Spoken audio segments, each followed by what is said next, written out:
एक समय की बात है, एक बहुत बड़ा भक्त था जो भगवान विष्णु की अनन्य भक्ति करता था।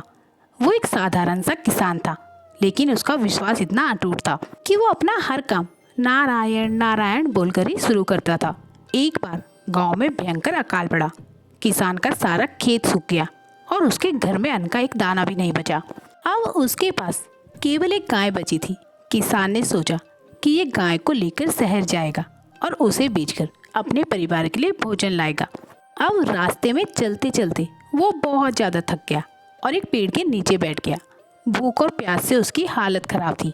उसने आंखें बंद की और अपनी परिस्थिति को दोष देने की बजाय बस इतना कहा, हे प्रभु, जो आपकी इच्छा, मैं तो बस आपका सेवक हूँ।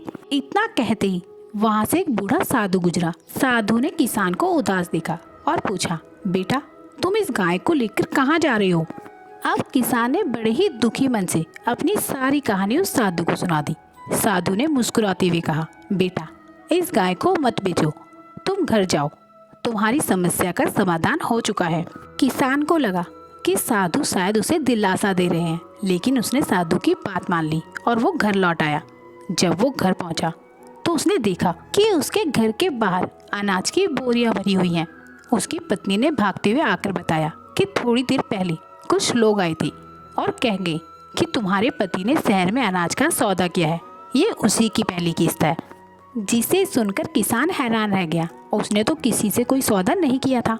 वो समझ गया कि वो साधु कोई और नहीं, स्वयं भगवान थे, जो उसकी भक्ति और धीरज की परीक्षा ले रहे थे। ईश्वर कभी भी सीधे स्वर्ग से उतरकर नहीं आते, बल्कि वो किसी इंसान, किसी अवसर या किसी छोटी सी मदद के रूप में आपके जीवन में प्रवेश कर जाते हैं।